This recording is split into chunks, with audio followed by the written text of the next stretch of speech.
warahmatullahi wabarakatuh. Halo sahabat klinik kimia semua, berjumpa lagi dengan saya Sony Syarifuddin di channel kesayangan kita, Klinik Kimia, cara asik belajar kimia. Dan pada kesempatan kali ini kita akan melanjutkan prediksi yang pertama, bagian yang kedua, yaitu soal UTBK Kimia tahun 2022. Jadi jika di video yang pertama kita sudah belajar membahas soal prediksi UTBK Kimia dari nomor 1 sampai 8, maka di video kali ini kita akan membahas soal berikutnya, yaitu soal nomor 9 sampai nomor 15. Oke, sekarang langsung saja ke soal yang ke-9. Namun jangan lupa untuk like, comment, share, dan subscribe di channel ini. Oke sahabat, soal yang ke-9. Spesies berikut yang memiliki struktur geometri yang sama dengan struktur geometri senyawa SF2 adalah apakah A BeCl2 ataukah B XeF2 ataukah C OCl2, D CO2 ataukah E ion IF2-. Nah, untuk menjawab soal ini maka kita harus menguraikan atau menggambarkan satu persatu struktur geometri dari kelima senyawa ini ya. Atau ada satu ion ya, empat senyawa dan satu senyawa ion. Oke, langsung saja kita mulai dari BeCl2. Untuk BeCl2 sahabat ya, Be terletak di golongan 2 atau golongan alkali tanah.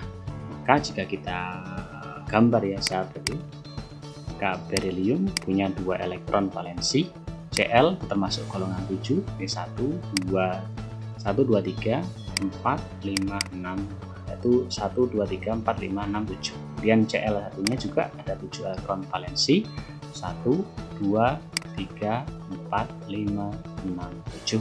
Nah, jika kita hitung ada 2 PI ya sahabat ya, ada 2 PI di sini.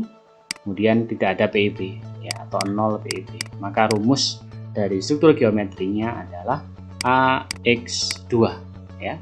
Sementara yang di SF2 sahabat ini ada 2 PI dan 2 PIB. Sehingga rumus struktur geometrinya adalah AX2E2. Nah, ini tidak sama dengan yang BeCl2. Oke, berarti jawabannya yang A ini salah ya sahabat ya. Sekarang kita lihat yang option yang B, yaitu XeF2. Sekarang kita coba menggunakan metode penjumlahan semua elektron valensinya sahabat ya. Xe golongan 8, kemudian F itu golongan 7, maka karena ada 2 atom Fe, 7 kali 2 sama dengan 14 ya sahabat ya. Kemudian kita jumlahkan 14 ditambah 8 itu sama dengan 22 elektron, sama dengan 11 pasang ya sahabat ya. Sekarang kita gambarkan struktur Lewisnya dari Xe sebagai atom pusat, F sebelah kiri dan kanan. 11 pasang elektron kita taruh di antara dulu ya, di antara Xe dan F. Jadi 1, 2, kemudian 3, 4, 5, 6, 7, 8, 9, 10, dan 11. Maka atom F sebelah kanan sudah oktet, F sebelah kiri juga oktet. Yang Xe ini melebihi oktet ya sahabat ya. Jadi kalau kita hitung XeF2 ini punya 1, 2, jadi 2 PI, kemudian 3 PeB ya sahabat ya. Maka rumus struktur geometrinya adalah AX2E3, dan ini juga ternyata tidak sama dengan struktur geometri dari SF2. Berarti yang B juga salah. Sekarang kita yang menuju ke C ya sahabat ya, OCl2 ya sahabat ya. Kita tentukan jumlah elektron valensinya. Untuk O golongan 6, kemudian Cl golongan 7, maka 7 kali 2 sama dengan 14, maka totalnya adalah 20 elektron valensi atau sama dengan 10 pasang elektron. Kemudian kita tentukan atom pusatnya ya, yaitu O. Jadi O ada di tengah dan Cl sebelah kiri dan kanan ya. Ini kita sebarkan 10 pasang elektron. Jadi 1, 2, 3, 4, 5, 6, 7, 8, 9, dan 10. Nah, di sini Cl sebelah kanan sudah oktet, sebelah kiri juga oktet, sebelah tengah juga oktet. Dan jika kita hitung PeI-nya, maka totalnya adalah 2 ya sahabat ya. PeB-nya juga ternyata maka rumusnya sama dengan rumus struktur dari SF2 yaitu AX2E2 ya. Dengan demikian jawaban untuk soal nomor 9 ini adalah yang C ya sahabat. Nah, bagaimana yang D? Sahabat ya, yang D adalah senyawa CO2. Kita tentukan jumlah elektronnya, C golongan 4, O itu golongan 6, maka 6 kali 2 sama dengan 12, maka totalnya adalah 16 elektron valensi atau 8 pasang ya, sahabat ya, 8 pasang. C sebagai atom pusat, O kiri dan kanan, 1, 2, 3, 4, 5, 6, 7, 8. Nah, ini sahabat. Namun sahabat, karena karbon itu punya 4 tangan, maka di sini kita bisa membuat karbon ini punya 4 tangan sahabat. Ini kan cuma 2 ya. Jadi kalau kita gambarkan seperti ini. Ya. Nah, maka kita buat langsung rangkap ya sahabat. Maka kita pindahkan ke sini, ini juga pindahkan ke sini. Maka menjadi 1, 2, 3, 4, 5, 6, 7, 8 ya. 1, 2, 3, 4, 5, 6, 7, 8 ya. Jadi kalau kita gambar C rangkap 2 dengan O, maka ini adalah AX2 sahabat. Jadi tidak ada, ini dihitung sebagai satu domain ya, satu domain. Jadi AX2 sama seperti BeCl2. Kemudian yang E sahabat ya, yang E IF2 min, jadi itu golongan 7. Dan F juga golongan 7 sahabat. Jadi 7 kali 2 sama dengan 14. Kemudian kalau kita total ini kan 7, 8, 9, 10, 11 ya, 21. Kemudian karena ini negatif 1, maka itu tambahkan 1 elektron. Jadinya 22 atau 11 pasang. Maka gambarnya tidak jauh beda ya dengan dengan XeF2 ini tadi nanti sahabat ya. Jadi kalau kita gambar I, F, kemudian F 1, 2, 3, 4, 5, 6, 7, 8, 9, 10 atau kita hitung pasangnya ya, 1, 2, 3, 4, 5, 6, 7, 8, 9, 10. Jadi ini E dengan B itu sama di antara XeF2 dengan IF2 min itu punya rumus geometri yang sama yaitu AX2E ya. Jadi jawaban untuk soal nomor 9 ini.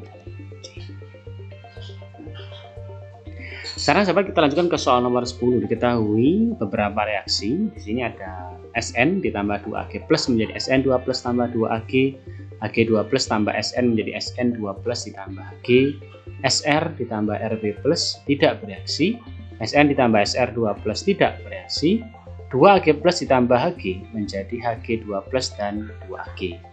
Pertanyaannya adalah urutan logam berdasarkan sifat reduktor yang semakin besar ya. Kita tahu bahwa reduktor itu zat yang mengalami oksidasi ya. Jadi kalau dia semakin besar reduktornya maka semakin mudah mengalami oksidasi. Kemudian sahabat, kita tahu bahwa dalam tabel potensial reduksi standar, unsur yang terletak di bawah ya, atau memiliki N0 lebih rendah, terjadi negatif ya, maka mudah mengalami oksidasi. Jadi yang mudah mengalami oksidasi itu punya N0 yang lebih rendah. Nah, dengan konsep ini sahabat, kita bisa menentukan urutannya berdasarkan reaksi yang terjadi, yaitu 1, 2, 3, 4, 5 ya, 5 reaksi ini. Yang pertama sahabat ya, jadi karena di sini kita lihat Sn itu teroksidasi menjadi Sn2+. Ya. Sementara Ag+ itu tereduksi menjadi Ag, maka dapat disimpulkan bahwa Sn itu punya N0 yang lebih rendah daripada Ag. Ya, saya ulangi lagi, karena Sn mudah mengalami oksidasi daripada Ag+ atau Sn dioksidasi oleh Ag+, maka Sn punya N0 yang lebih rendah. Karena sesuai dengan kalimat unsur yang terletak di bawah atau memiliki N0 lebih rendah mudah mengalami oksidasi. Nah, dengan demikian kita bisa simpulkan dari reaksi yang pertama ini adalah seperti ini. Jadi Sn terletak di bawahnya Ag ya. Sn terletak di bawahnya Ag. Kemudian dengan cara yang sama untuk persamaan yang kedua, Sn itu mengalami oksidasi juga. Jadi Sn lebih rendah N0-nya daripada Hg ya. Jadi seperti ini. Sn lebih rendah N0-nya daripada Hg. Kemudian persamaan yang ketiga sahabat, kita berpikir sebaliknya ya. Jadi kalau ini seandainya bereaksi maka SR kan teroksidasi ya. Jadi seandainya bereaksi, SN itu terletak di bawahnya Rb. Tapi karena tidak bereaksi, berarti SR bukan di bawah tapi di atas. Jadi SR di atasnya Rb. Jadi kita simpulkan seperti ini ya, SR di atasnya Rb. Nah, sama juga untuk reaksi yang keempat, berarti SR itu SN ya, SN mengalami oksidasi ya, seandainya terjadi.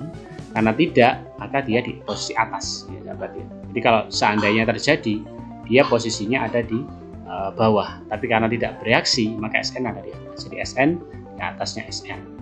Kemudian yang terakhir, Hg mengalami oksidasi. Ya, berarti Hg terletak di bawahnya Ag. Jadi kalau kita simpulkan seperti ini. Nah, dari persamaan 1, kemudian 2, 3, 4, 5, kita coba urutkan. Di sini Ag, ya. Ag, kemudian setelah Ag ada Sn, ya. Tapi setelah Sn ada Hg dulu, berarti ada Hg di sini. Nah, kemudian ada Sn. Nah, setelah Sn di sini ada Sr, ya. Setelah Sr ada Rb. Setelah Rb ada Ag. Nah, jadi Ag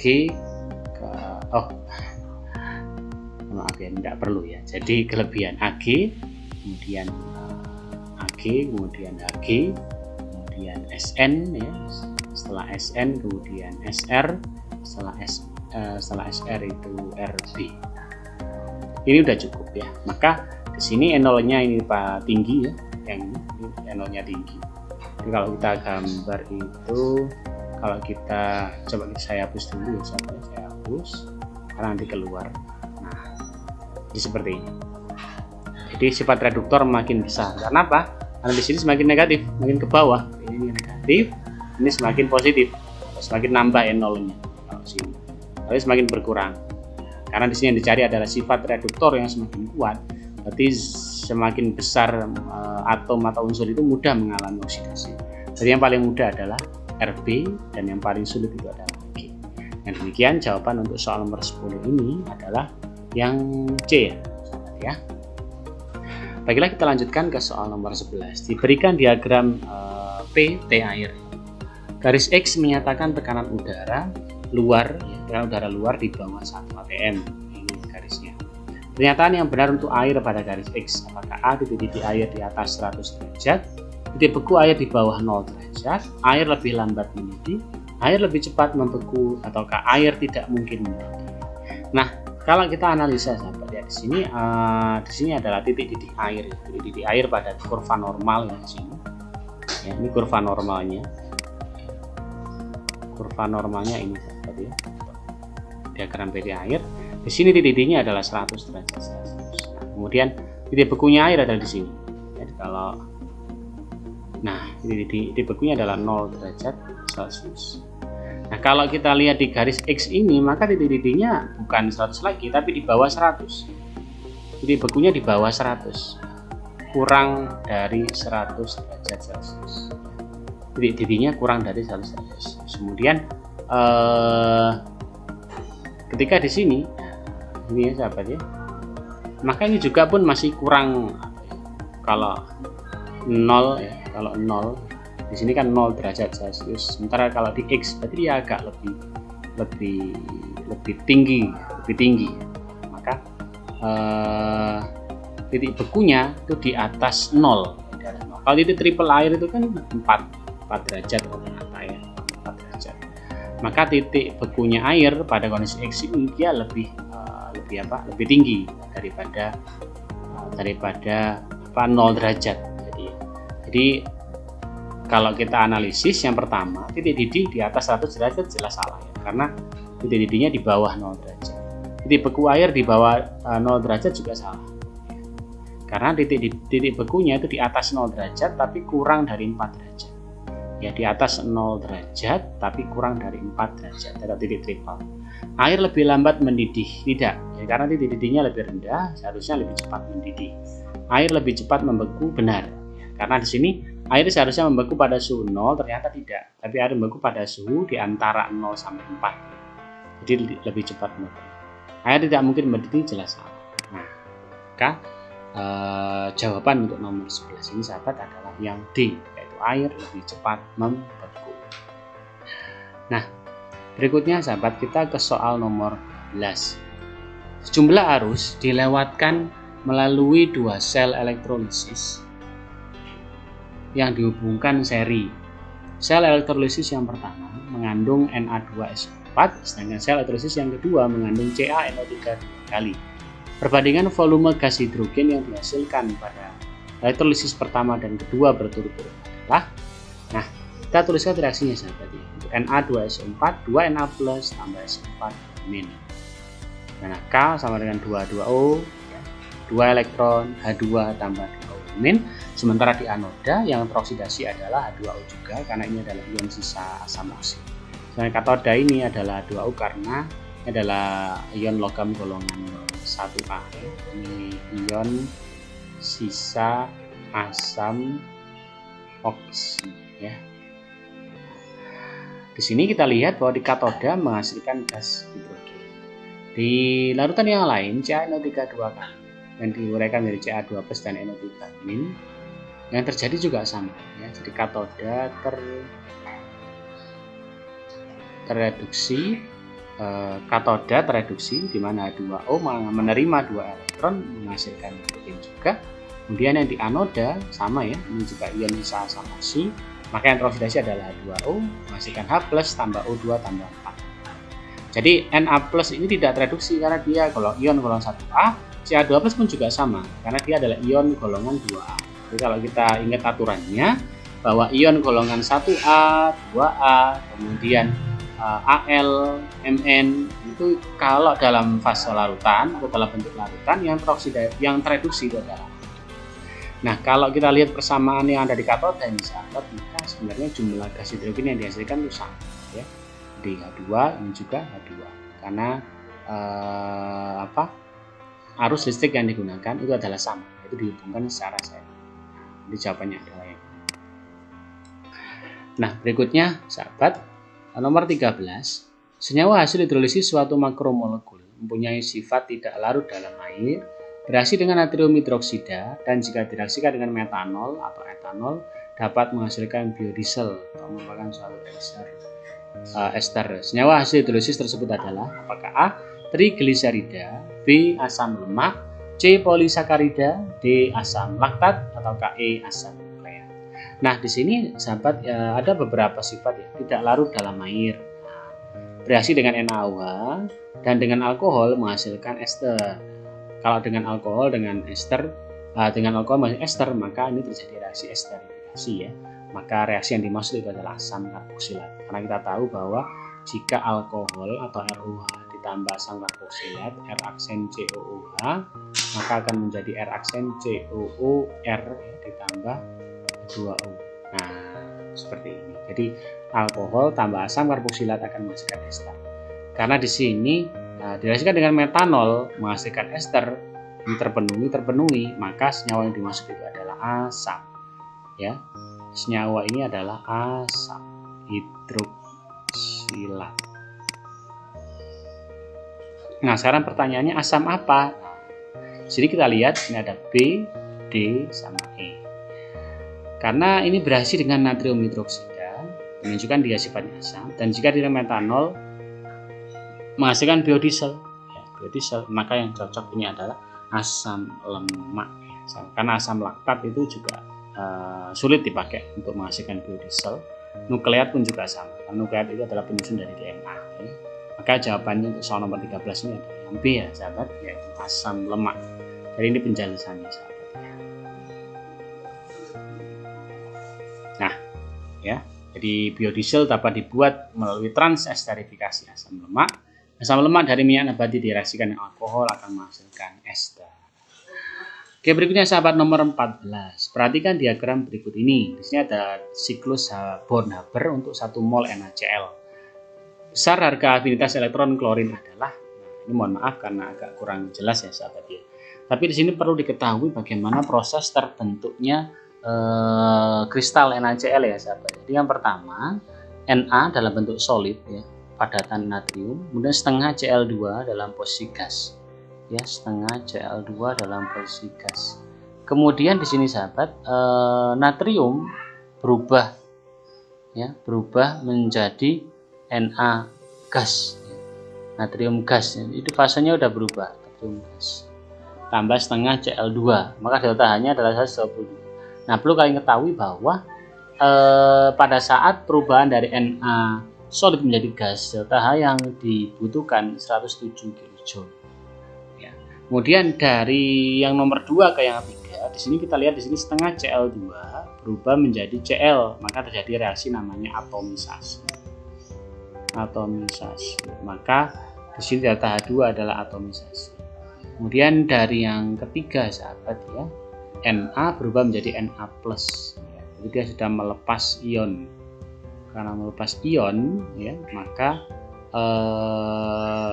Na menjadi Na+ melepas elektron maksudnya sahabat ya. Berarti dia melepaskan satu elektron, berarti delta H3 yang dimaksud di sini adalah energi ionisasi. Energi ionisasi sebesar 496. Nah, berikutnya dari Cl ini sahabat ya, Cl yang netral ini menerima satu elektron menjadi Cl-. Ya, dari Cl menjadi Cl- menerima satu elektron. Nah, besarnya energi yang dimaksud di sini adalah afinitas ya sahabat ya. Jadi kalau afinitas elektron adalah energi yang diterima atau dilepaskan ketika sebuah partikel menarik sebuah elektron. Jadi, karena ion Cl ini menarik sebuah elektron, maka energinya menjadi jauh lebih berkurang di sini ya. Delta H4 min 394. Ini adalah delta H untuk proses afinitas elektron ya, atau ketika menerima elektron membentuk sebuah ion negatif. Maka dari sini kita tahu hasilnya itu adalah yang C ya sahabat ya. Yang D sahabat ya, yaitu min 349 kJ ya. 349 kJ per mol sebagai energi yang dilepaskan ya ketika menerima sebuah elektron pada atom klorin. Nah, soal yang terakhir sahabat, percobaan kinetika reaksi X tambah Y menjadi P tambah Q menghasilkan data sebagai berikut. Order reaksi terhadap X adalah, di soal yang mudah ya sahabat ya, langsung saja kita menggunakan data yang sama ya, ini sama ini ya. Nah, kemudian di sini waktu sahabat ya, karena ini waktu berbanding terbalik dengan laju. Saya ulangi lagi, waktu itu berbanding terbalik dengan laju. Jadi kalau lajunya cepat, waktunya pasti lambat. Kalau lajunya lambat, waktunya jadi tambah lama, tambah banyak gitu. Nah, kita masukkan ke persamaan dasarnya, yaitu V sama dengan K dikali M1 M2 dikali M3 nah gini seperti ya. Kemudian kita masukkan ke sini langsung. Di sini adalah V-nya, kita K per K ya sahabat ya, awalnya K per K, kita coret ya.